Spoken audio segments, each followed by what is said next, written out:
તો ચાલો મિત્રો એક સરસ મજાની રચના સંભળાવું।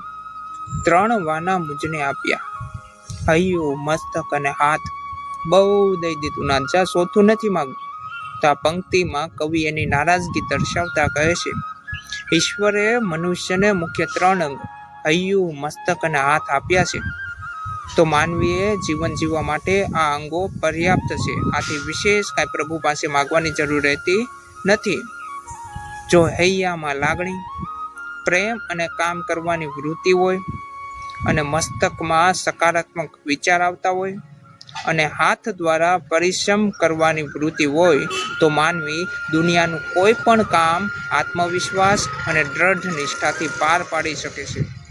આ 3 અંગો આપીને ભગવાને જાણે સુખ ખોબે ખોબે આપી દીધું છે। આથી કવિ ખુમારીપૂર્વક કહે છે, જ્યાં ચોથું નથી માગવું,